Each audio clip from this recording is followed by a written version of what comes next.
Hi guys, welcome to Stacking the Shelves for the weekend of, I believe, like March 24th. I'm doing this a little bit earlier in the week. I know it's been a long time since I've done a post, so I apologize for that. I've been very busy. I know my last Stacking the Shelves I had like one book, and somebody sarcastically commented below, like, I don't think I've ever seen anybody do a book haul for one book. Well, I have been trying to get less books, so the week after I only got one book again, and then I went on vacation for a couple weeks, and I'm trying to catch up at work now, so this is like my last month's worth of books. So there are plenty of books. In fact, I kind of went, this last week I went like way beyond my 2 books a week. But I don't know, maybe it averages out. So like I should have 8 books in here, but I think I have like 12 or something. I don't know. It's a lot of review material. So I'll start going through them. The first book I got for review was from NetGalley, and this is out in June, and it's called Rough Justice by Kelly Armstrong, and this is like a novella in the Canesville series. So supposedly this happens after the Canesville stuff. I believe it's either after or prequel, and it's about one of the like fairy mythology characters that was in that series. So it's not about our main character, but it's about one of the side characters. I think Miranda, starts with the M. I am so bad with names, but like Miranda or something like that. Anyways, very excited to read that. I love the Canesville series, and I'm excited to read more of it. I was like really sad when it was done, and I'm very excited about that. The second one I got for review is Owl in the Tiger Thieves by Christie, Cherish. This one's kind of been a long time coming. I really like the Adventures of Owl book. I think this is the 3rd or 4th Adventures of Owl book. And they're urban fantasies, kind of, but Owl is kind of an archaeologist, kind of a tomb robber person, but she gets a lot involved with a lot of like paranormal, supernatural groups and stuff like that. So I've really enjoyed them. It's kind of like a paranormal Laura Croft of sorts. So I'm very excited to read this and see what she gets up to in this one. Again, this one comes out in May, so in a couple months. So I got that for review on NetGalley, I believe. And then the last one I got for review on NetGalley is Grump by Lisl Shirtliff. I think that's how you say that. Lisl Shirtliff writes, they're like younger middle grade novels, but they're very funny retellings of other fairy tales. So this is the fairly true tale of Snow White and the 7 Dwarfs. So these have all been very fun, very humorous, and they're way too young for an adult to read, but I really enjoy them, and my son has read a couple of them too, and they're probably getting a little young for him too, but I just think they're hilarious, and I love fairy tale retelling, so I was excited to see that she had another one out, and I got for review. So this one also comes out in May, so in a couple months. Then we move on to books that I got for review. I did get one book from the publisher to review, and this is already out. It's The Price Guide to the Occult by Leslye Walton. I know I read this and I really liked it, the idea behind it, but I don't really even know what it's about. I think it's like a young adult, like paranormal book. It's a really cool book though, so it's all like textured on the front. It's like matte with like a shiny texture, and then it's got like red edges to the pages. So it's been getting kind of mediocre reviews, but I'm still excited to read. So thank you to the publisher for sending this for review. And then I did get a couple books from the Amazon Vine program for review. So as you see already, we're 4 books. The first one I got from Amazon Vine, and I shouldn't do this. I see stuff on Vine, I'm like, oh, I want to read that so bad. The first one I got is Brightly Burning by Alexa Dawn. I think that's how you would say that. And this is supposed to be a science fiction retelling of Jane Eyre. So, Jane Eyre, however you say that. I really actually like Jane Eyre. Why do I know how to say it? I should know how to say it. I like that classic novel. So, I thought this would be really interesting to read a retelling of it. It has been getting very good reviews from what I saw on Goodreads, so hopefully it's a good book.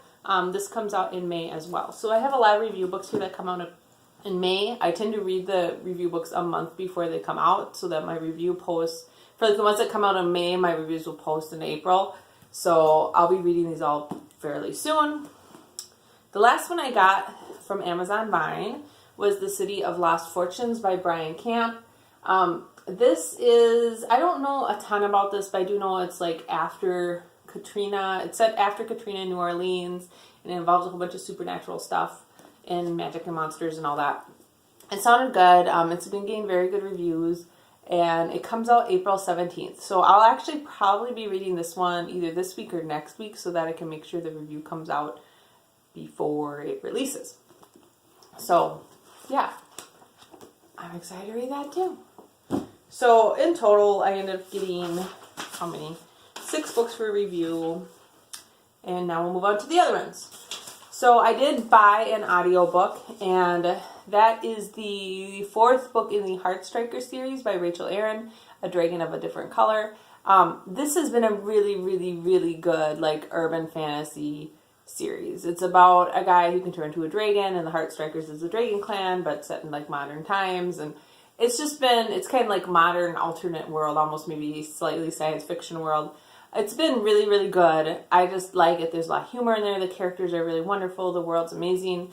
I did find out there's 5 books in the series, and the 5th book just released. I got a little bit behind because I'm listening to this on audiobook, so this is the 4th book. So I'll listen to this, and then I'll get the 5th book in a month or two and listen to that.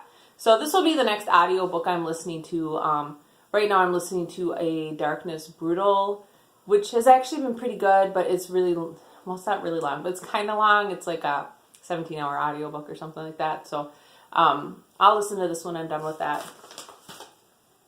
Okay, then I bought 2 books, and for some reason April, May are like big months for books coming out in series that I read, which is really weird because for a lot of years it was like February and September I had a lot of series that I was reading, books would cut out of them, but now it seems to be more like May and November or something. Anyways, one of the books that came out that I wanted to keep up with in the series is the 3rd volume in the Frau Faust series. These are releasing really rapidly, so I think they're almost doing like one a month. So this one came out last month, and then the 4th one just came out as well.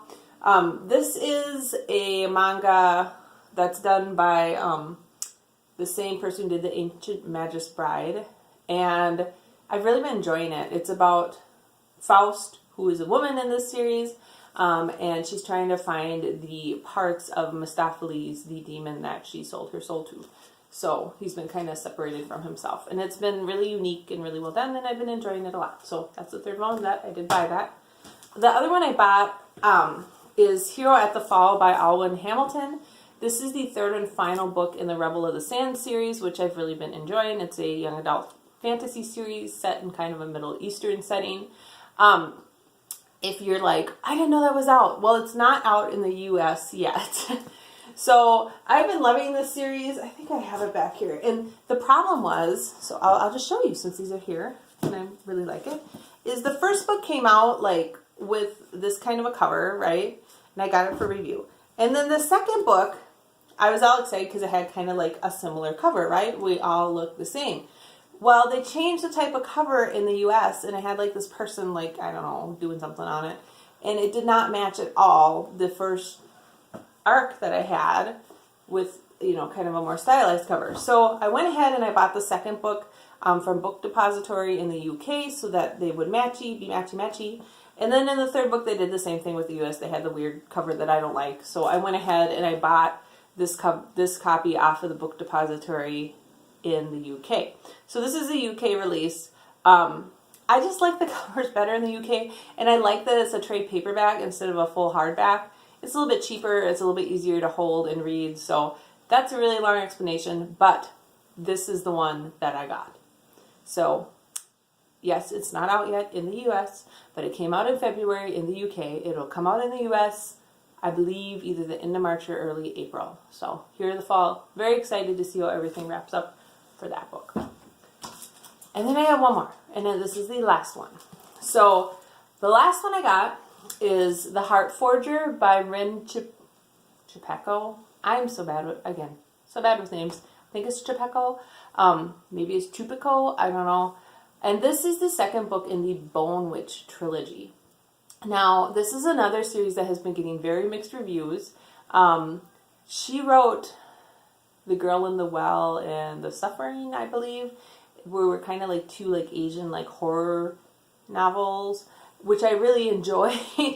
A lot of people are like, don't like her, but I really do. And this has been I think it has been an absolutely amazing fantasy set kind of in an alternate Asian world. So it's very much like geisha training and stuff like that, but these women are also trained in fighting and magic and all that, right? So that kind of a culture.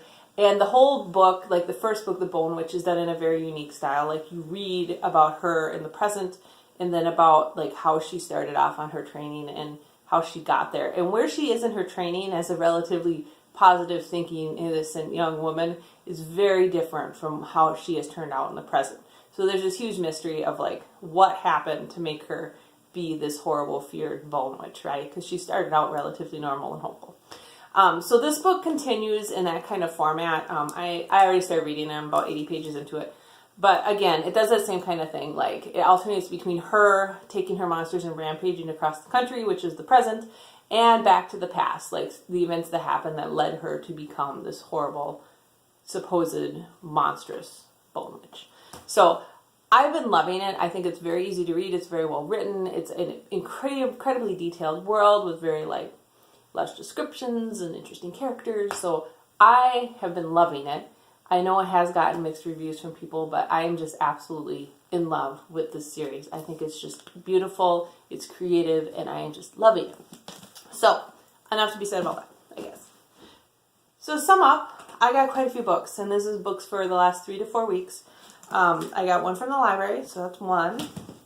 And then I did buy 2, so that's 3 books total. And then, audiobook, so 4 that I kind of bought. And then I got these 2 for review, so 5, 6, 7, 8, 2, that's backwards, sorry. 7, 8, so those 2 for review, and then 9, 10. So over the last 3 weeks, if I was like keeping up with my whole daily, or the last 4 weeks, I should have gotten 8 books, and I got 10, so I'm kind of sticking with my don't get more than 2 books a week. But I am not completely sticking with it. Hey, I'm making an effort, right? I've been like seriously tracking this, and like every month my to be read pile has been being decreased by about 10 books. So I'm at 175 books that I have not read. So at that rate, if I can decrease it 10 books a week, I should be significantly less of my to be read pile by the end of the year. So we'll try to stick to it. And I know it's so geeky, but I am so sick of having so many books to read. I was reading like 80 series at a time, and now I'm only reading 40, so a lot of improvement there, and I'm trying to get down my books. I would love to like open up my giant armoire of books in my bedroom and not have them like triple and double stacked in there. So that's my goal, just get the whole thing down. It's been really hard though, because there's all these books that come out that I'm like, ooh, that looks cool, that looks cool. The problem is, and I'm just like going off here, the problem is they look cool and I buy them, and if I don't read them for 4 or 5 years, by the time I get to them, I'm not excited about it anymore, and I'm like, why did I get this? You know, so I need to be more careful about that. Even for review books, when I see a book I want to request for review, I've actually been adding it to my book wish list on Amazon instead, so I can like watch reviews and like make sure I don't get a whole bunch of duds. Other than that, a whole bunch of stuff been going on. We finished up hockey. We went on spring break vacation. We went to Washington, D.C., the Shenandoah Mountains, and Williamsburg. So it was kind of like a big history trip with a little bit of hiking in the middle. Something my son really, really wanted to do. So we did that. I don't know. So now I came back to work, and now it's like a ton of catching up on stuff that happened while I was gone. We are done with hockey. I mentioned that, but it bears mentioning multiple times. And so my son has started doing karate again, and they're getting ready to do all their MCA testing, which is an assessment testing. That's a pretty big deal. Since my son is going into middle school next year, like all these assessment tests will determine if he gets put into a normal level of class or an advanced level of class. And he's in an advanced math class right now, so he really wants to stay in advanced math, and he'd really like to be moved into an advanced science class. And so he's a little stressed about all that, but we'll get through it. And other than that, I don't know. I'm just waiting for the snow to go away. We still have snow here in Minnesota, and it's been like hovering like right in the 30s and 40s, so some of it's melting and some of it's not. But we're supposed to get our 5 inches of snow this weekend, and everybody's just done with it. We don't want it anymore. Somebody else can have my snow. I don't want it. I want it to be like 50 would feel so awesome. And that was what was really disappointing about going to DC for vacation. Like, excuse me, it was like 60s and 70s. And then we got out there and the highs were in like the mid to upper 30s and it was incredibly windy and cold. And like when we were in the mountains, we were getting snow every night and it was obnoxious. And then the day we left, it was supposed to be 70 again. And we're like, oh man, we just like brought the cold weather with us and then took it home with us. So anyways, I know it's been a long time since I talked to y'all, so I hope that you have been having fun reading and you had a good spring break if you had spring break. I hope you got a lot of great books and that you get a lot of great books in the weeks coming, and hopefully I will be doing these more frequently again now that life is a little bit calmer. I will talk to you guys next week, hopefully if I get books, and yeah.